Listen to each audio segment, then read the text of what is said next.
Muito bom dia, amados amigos e irmãos.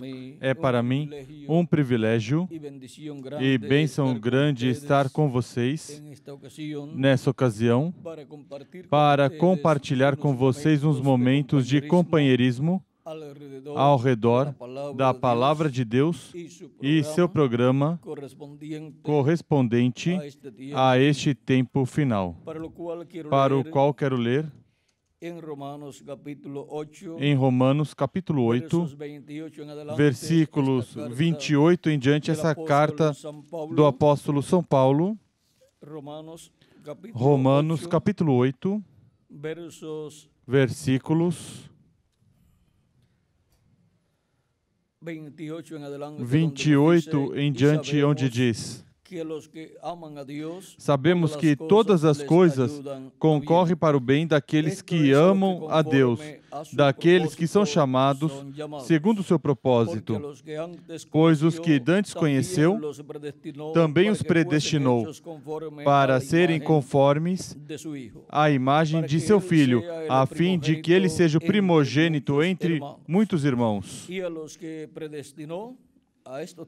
aos que predestinou, a estes também chamou, e aos que chamou, a estes também justificou. Aos que justificou, a estes também glorificou. Que diremos, pois, a estas coisas? Se Deus é por nós, quem será contra nós? Aquele que nem mesmo a seu próprio Filho poupou, antes o entregou por todos nós, como não nos dará também com ele todas as coisas? Quem tentará acusação contra os escolhidos de Deus? É Deus quem os justifica. Quem os condenará? Pois é Cristo quem morreu, ou antes quem ressuscitou dentre os mortos, o qual está à direita de Deus e também intercede por nós. Quem nos separará do amor de Cristo? A tribulação, ou a angústia, ou a perseguição, ou a fome, ou a nudez, ou o perigo, ou a espada? Como está escrito: por amor de ti, somos entregues à morte o dia todo. Fomos considerados como ovelhas para o matadouro. Mas em todas estas coisas somos mais do que vencedores, por aquele que nos amou. Pois estou certo de que nem a morte, nem a vida, nem os anjos, nem os principados, nem as potestades, nem o presente, nem o porvir, nem a altura, nem a profundidade, nem alguma outra criatura nos poderá separar do amor de Deus, que está em Cristo Jesus, nosso Senhor. Todas as coisas operam para bem. Podem sentar, quero ter a bondade. Conforme o ensinamento de São Paulo, todas as coisas operam para bem. O fato de que nos encontramos neste planeta Terra, vivendo em corpos mortais, tudo isso também opera para bem. Ao estar nestes corpos mortais, corruptíveis e temporários, o atributo de Deus, de Salvador, é manifestado. Por isso, há coisas que Deus permite e dá lugar a que se manifestem os atributos divinos. Portanto, a situação do ser humano no jardim do Éden e sua queda, em tudo, vejam vocês, operou para bem, porque se manifestaram os atributos divinos. Mesmo que os problemas, momentaneamente, são maus, mas vejam vocês, para os filhos de Deus, tudo opera para bem. O problema da queda do ser humano operou para bem para nós, mesmo que nos encontramos nesses corpos mortais corruptíveis e temporários, passando por uma etapa difícil, passando por uma experiência única, onde o que está dentro da nossa alma surge e expressa nosso amor para Cristo, para Deus. E Cristo expressa seu amor para nós. Agora podemos ver como o amor de Deus foi expressado, foi expresso para seus filhos. Por exemplo, temos em São João capítulo 3, versículo 14 em diante diz: assim como Moisés levantou a serpente no deserto, da mesma forma importa que o Filho do Homem seja levantado. Para o tempo de Moisés, quando o povo atuou incorretamente diante de Deus, veio o juízo divino e serpentes venenosas mordiam os filhos do povo hebreu, os hebreus, e morriam. Mas Deus disse a Moisés: prepare uma serpente de bronze e a coloque numa haste, ou seja, em uma vara, e toda pessoa que for mordida por uma serpente venenosa e olhar essa serpente de bronze levantada, não morrerá. E por quê? Que poder tinha essa serpente de bronze levantada no campo, e as pessoas olhavam essa serpente quando estavam mordidas por serpentes venenosas, e era anulado o veneno delas? Porque aquela serpente de bronze, sendo de bronze, o bronze representa o juízo divino. E agora vejam vocês, o juízo divino estava ali, naquela serpente de bronze, ou seja, que na serpente de bronze, o juízo divino estava colocado. Portanto, a pessoa que olhava a serpente de bronze, o pecado e o juízo divino que estava sobre a pessoa passava à serpente de bronze. Porque o bronze e a serpente de bronze nos fala do juízo divino, do pecado já julgado. E já estava em tipo e figura o pecado do povo hebreu julgado na serpente de bronze. E agora vejam vocês como a pessoa ficava livre da morte e do veneno e da morte ao olhar a serpente de bronze. Alguns não olhavam e morriam, outros olhavam e viviam. E a serpente de bronze representa Cristo morrendo na cruz do Calvário. E, porquanto é uma serpente de bronze que Moisés levantou, isso mostra o juízo divino já julgado em Jesus Cristo, nosso Salvador. Portanto, o pecado já julgado em Cristo, nosso pecado foi julgado em Cristo. E graças a Deus, se Deus o julgar em nós, somos condenados e somos lançados ao fogo, ao inferno e depois ao lago de fogo. Mas, vejam vocês, Deus julgou nosso pecado em Cristo, porque Ele tomou nossos pecados. Ele se fez pecado por nós ao tomar nossos pecados e, consequentemente, o juízo divino veio sobre Jesus Cristo. E teve que morrer.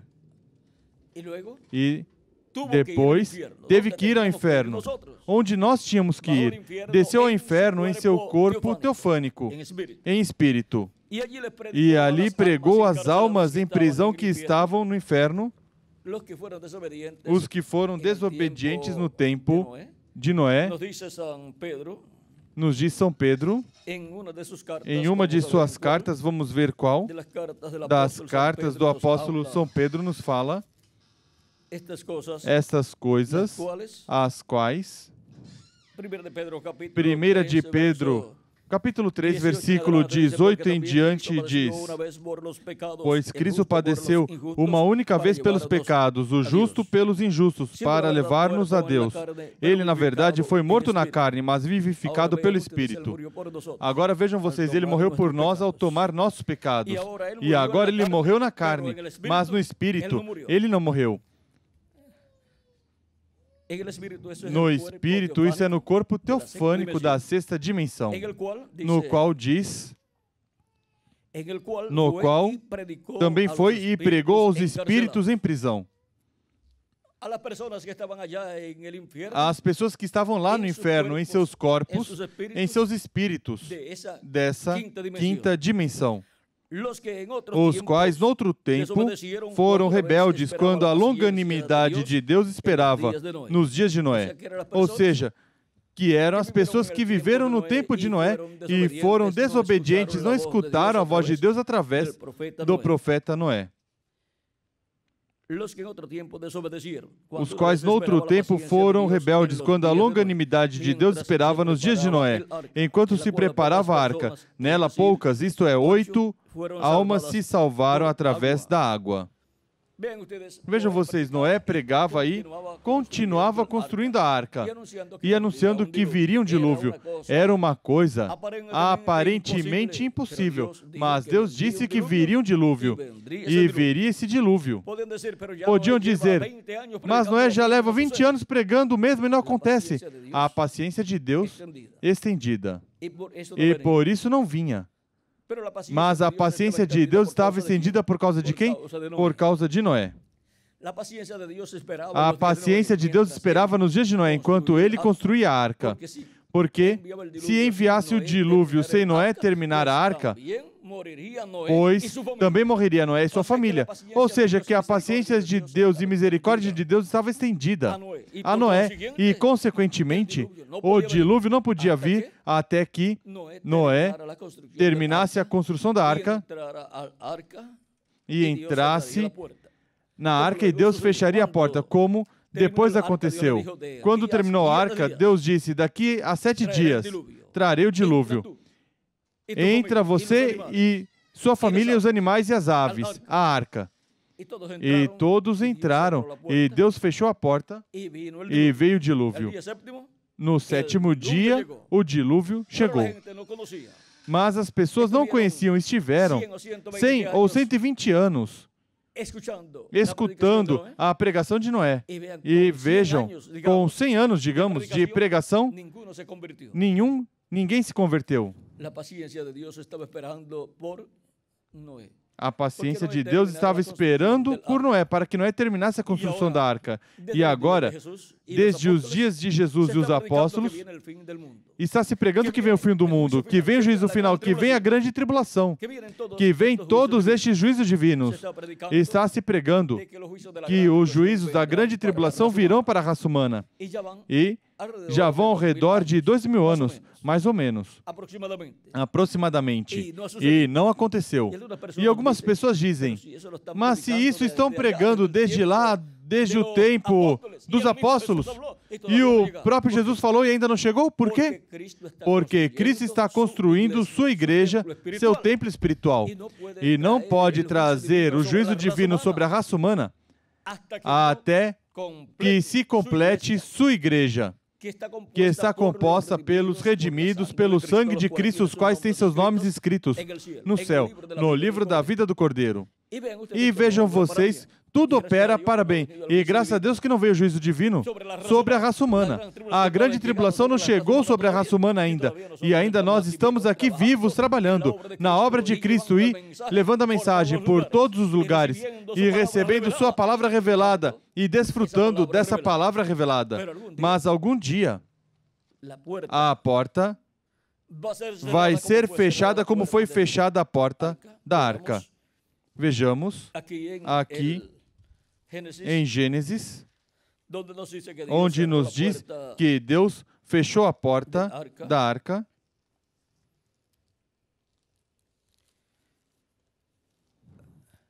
Vamos ver.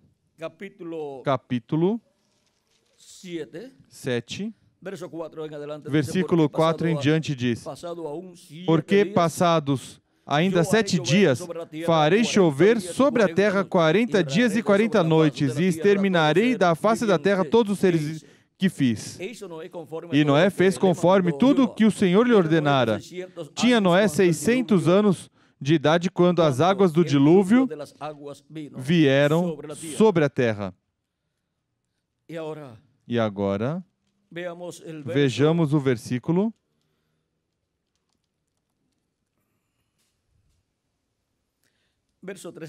Versículo 3 em diante diz, nesse mesmo dia entrou Noé na arca, e juntamente com ele seus filhos, Sem, Cão e Jafé, como também sua mulher e as 3 mulheres de seus filhos, e com eles todo animal conforme a sua espécie, e todo gado conforme a sua espécie, e todo réptil que se arrasta sobre a terra conforme a sua espécie, e toda ave conforme a sua espécie, pássaros de toda qualidade. E De todas as criaturas em que havia fôlego de vida entraram de 2 em 2 para Noé na arca. E os que entraram eram macho e fêmea de todos os seres viventes, como Deus lhe tinha ordenado. Então o Senhor fechou a porta. Vem como Deus fechou a porta? E o Senhor fechou a porta por fora. E esteve o dilúvio 40 dias sobre a terra, e cresceram as águas e levantaram a arca, e ela se elevou por cima da terra. E agora, vejam em São Lucas, capítulo 13, versículo 22 em diante diz: Percorria Jesus as cidades e as aldeias, ensinando e caminhando para Jerusalém. Perguntou-lhe um homem: Senhor, são poucos os que se salvam? Ele lhes respondeu: Esforçai-vos por entrar pela porta estreita, porque eu vos digo que muitos procurarão entrar e não poderão. Quando o pai de família se levantar e cerrar a porta, e do lado de fora começardes a bater, dizendo,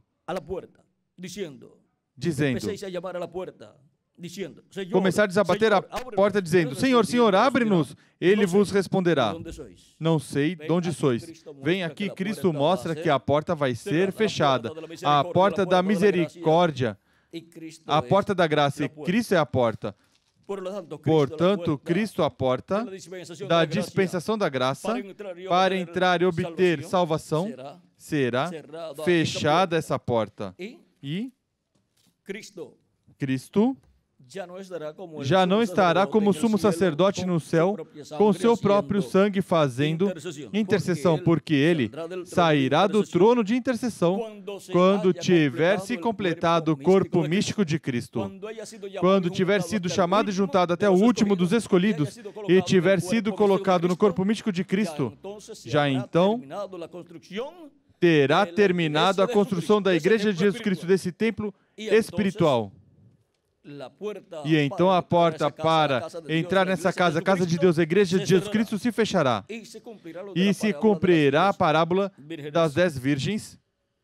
Vejam, no capítulo 25, versículo 10 em diante, para não ler muito, diz, falando das virgens insensatas, e das virgens sensatas, das insensatas diz,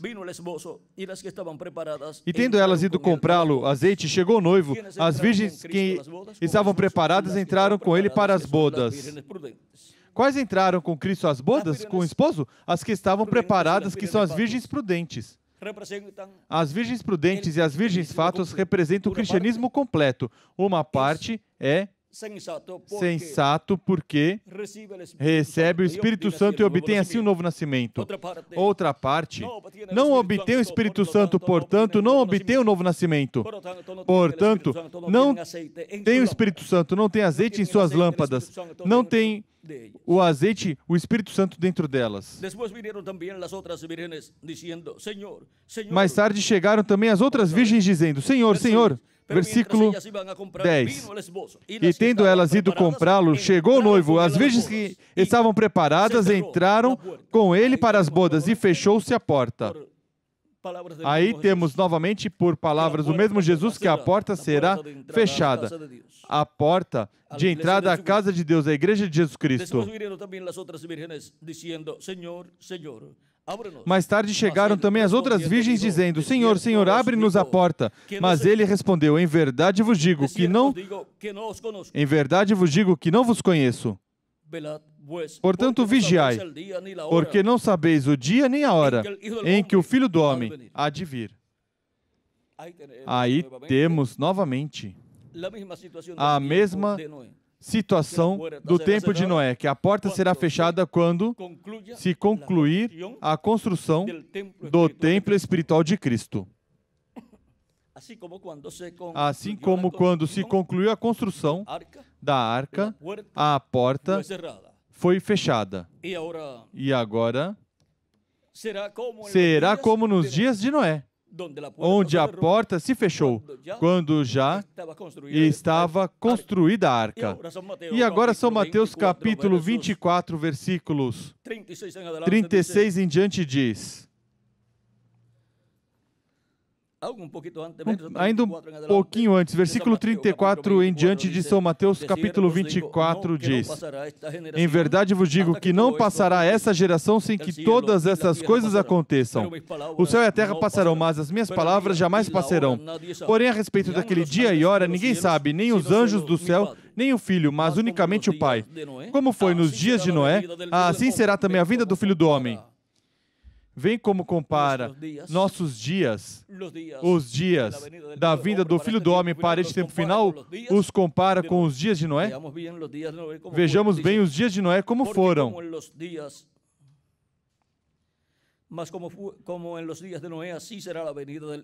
Como foi nos dias de Noé, assim será também a vinda do Filho do Homem. Pois assim como nos dias anteriores ao dilúvio, comiam, bebiam, casavam e davam-se em casamento, até o dia em que Noé entrou na arca. E não perceberam, e não entenderam. O que não entenderam? O programa de Deus para o tempo em que estavam vivendo. E não compreenderam que esses juízos que Noé dizia que viriam, esse dilúvio, isso era a palavra verdadeira de Deus. Mas eles não compreendiam como um homem que já levava uns 100 anos pregando, que o que estivesse pregando fosse a verdade. Eles não compreendiam que a misericórdia de Deus estava estendida porque Noé não tinha terminado a construção da arca. E se viesse o dilúvio antes de Noé terminar a arca, Noé morreria também. O profeta dispensacional que estava anunciando esse juízo. E agora, podemos ver o porquê para este tempo não chegou ainda o juízo de Deus, a grande tribulação, onde os juízos divinos vão cair sobre a raça humana, mesmo que dos tempos de Jesus e dos apóstolos está se anunciando que vem o juízo de Deus sobre a raça humana. É porque Cristo está construindo sua igreja, seu templo espiritual. E se Ele envia o juízo divino sobre a raça humana antes de ter completado sua igreja, seu corpo espiritual, seu templo espiritual, nos destruiria também. Continua dizendo, e não perceberam, até que veio o dilúvio e os levou a todos. Assim será também a vinda do Filho do Homem. Aí podemos ver este mistério da vinda do Filho do Homem. O versículo 44 também nos diz: Por isso estáis vós também apercebidos, porque o Filho do Homem há de vir a hora em que não penseis. Agora podemos ver o importante, que é estar preparado, escutando a voz de Cristo, a voz de Deus, para o tempo que nos correspondeu viver. Como as pessoas que viveram no tempo de Noé, antes de vir o dilúvio, as pessoas tinham que estar escutando a voz de Deus por meio do profeta Noé. Porque esse era o profeta para aquele tempo e era um profeta dispensacional. Era quem tinha a mensagem de Deus, a revelação de Deus para o povo. Mesmo que era um homem simples e mesmo que tivesse muitas religiões naquele tempo e muitos grandes líderes religiosos, o homem de Deus era Noé. Houve muitos ministros, mas houve um profeta verdadeiro de Deus. E a esse era que o povo tinha que estar escutando. E todos os ministros daquele tempo, com todas as suas congregações, estavam chamados a estar escutando esse profeta, porque esse era a voz vivente de Deus. A voz de Deus falando as coisas que iam acontecer naquele tempo.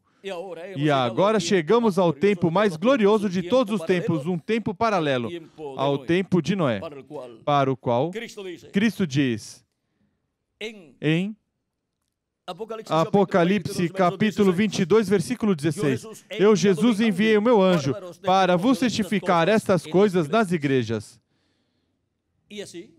E assim, neste tempo final, os filhos e filhas de Deus, a igreja do Senhor Jesus Cristo estará escutando a voz de Cristo por meio do seu anjo mensageiro, dando testemunho de todas essas coisas que devem em breve acontecer neste tempo final. E assim sendo preparados para ser transformados neste tempo e ir com Cristo à ceia das bodas do Cordeiro. E assim evitaremos passar pelo juízo da grande tribulação. Apocalipse capítulo 22, versículo 6 também nos diz deste anjo: E disse-me o anjo, essas palavras são fiéis e verdadeiras, e o Senhor, o Deus dos espíritos dos profetas, enviou o seu anjo para mostrar as coisas que em breve hão de acontecer. Para que enviou? Para mostrar aos seus servos as coisas que em breve devem acontecer. Por meio deste anjo mensageiro, o anjo do Senhor Jesus Cristo, é que os filhos e filhas de Deus estarão escutando a revelação de todas as coisas que em breve devem acontecer neste tempo final. E estarão assim, sendo chamados, juntados e preparados para ser transformados e escapar do juízo divino que virá sobre a raça humana. E como vamos escapar?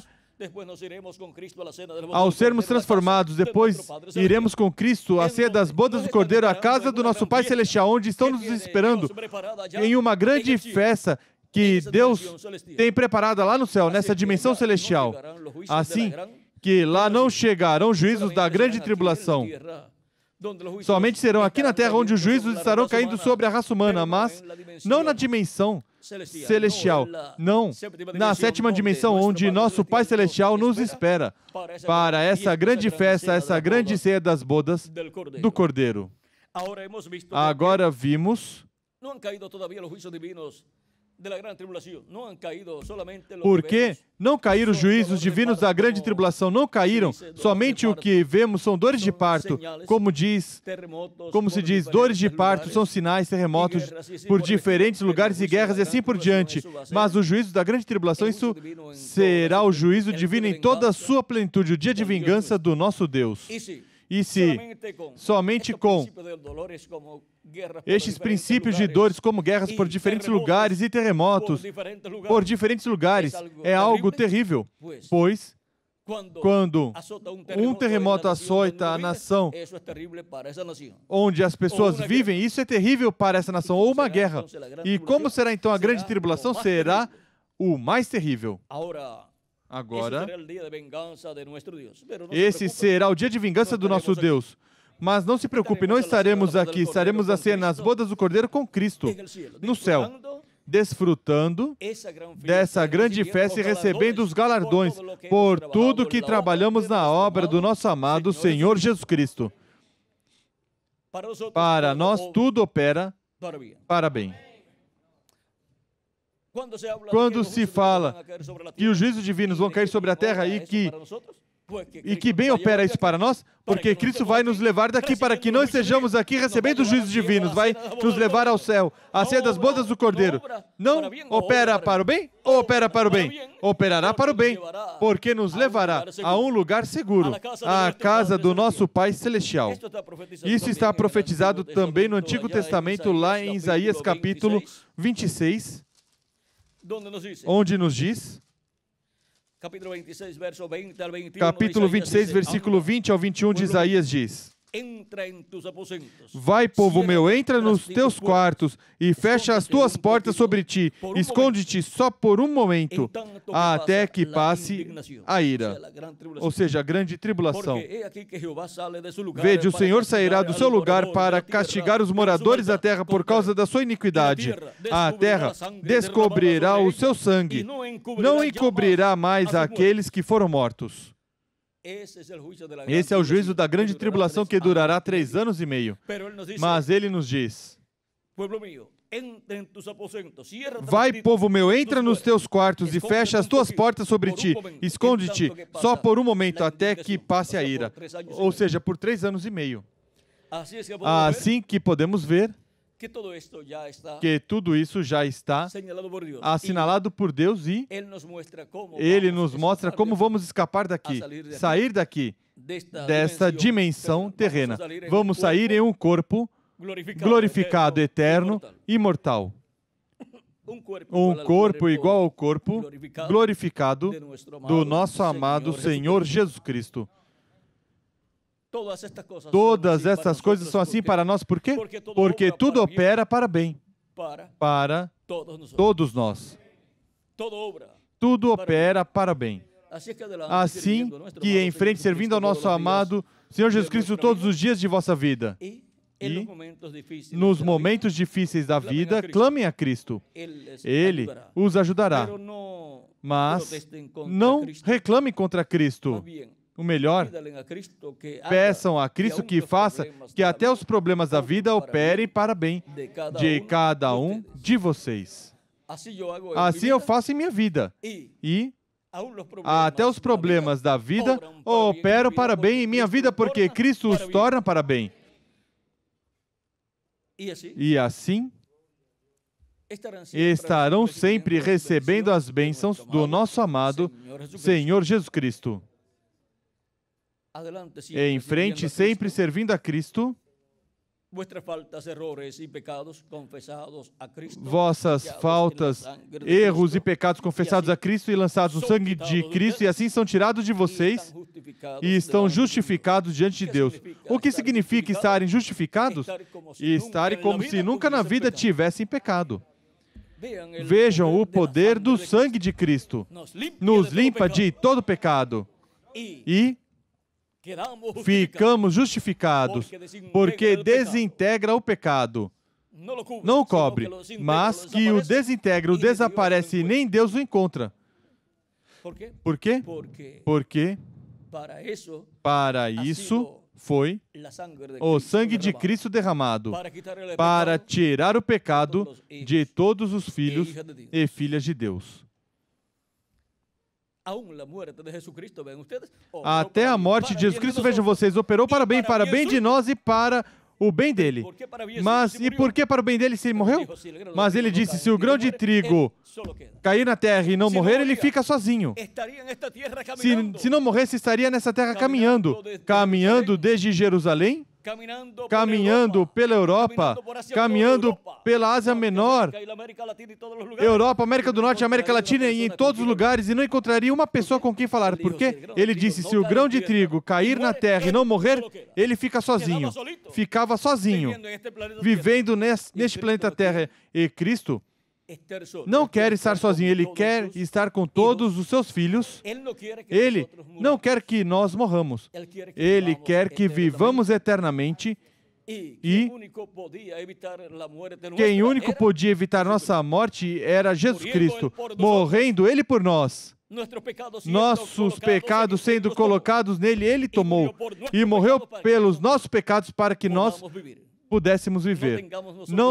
Nós não tivéssemos que morrer, mas que pudéssemos viver eternamente com Ele. Agora, se o grão de trigo cair em terra e morrer, muito fruto produz, ou seja, muitos filhos e filhas de Deus iguais ao nosso amado Senhor Jesus Cristo. Filhos e filhas de Deus à imagem e semelhança de Jesus Cristo, com um corpo teofânico da sexta dimensão, eterno, e com o corpo físico, imortal, incorruptível e glorificado, eterno, igual ao corpo do nosso amado Senhor Jesus Cristo. Que seremos iguais a Jesus Cristo? Claro que sim. Um grão de trigo, quando é semeado em terra, depois quando nasce a planta de trigo e produz fruto, como produz o fruto? Igual ao grão de trigo que foi semeado em terra. E assim é para cada pessoa, para cada filho e filha de Deus. Será igual a Jesus Cristo com um corpo eterno, físico e glorificado, e com um corpo teofânico eterno também. Agora vejam vocês como tudo opera para o bem. Até a morte de Jesus Cristo operou para o bem para todos nós. Para os que amam a Deus, todas as coisas operam para o bem. Foi para mim um privilégio grande estar com vocês nessa ocasião, dando testemunho de que tudo opera para o bem para os filhos e filhas de Deus. Agora, não se metam em problemas. E depois venham a dizer, isso vai operar para bem. O melhor, se os problemas chegarem, enfrentem os problemas na vida, tratem de sair deles, mas nunca tratem de se meter em problemas. E quando chegar algum problema, enfrente os problemas, ore a Cristo, e Cristo os ajudará para a solução do problema e para tornar tudo em bênção. Ou seja, fazer que opere para bem. Não porque você queira se meter em problemas, mas que surgem problemas na vida algumas vezes. Mas então, os apresente a Cristo para a solução e espere em Cristo e espere que Cristo faça que tudo tenha operado para bem. Que Ele o faça operar para bem. Que as bênçãos de Jesus Cristo, anjo do pacto, sejam sobre todos vocês e sobre mim também. E em breve todos sejamos transformados. Os que faltam por chegar sejam chamados e juntados e se complete assim o corpo místico de Cristo. E os mortos em Cristo sejam ressuscitados em corpos eternos e nós transformados. E todos levados com Cristo à ceia das bodas do Cordeiro no céu. No nome eterno do Senhor Jesus Cristo. Amém e amém.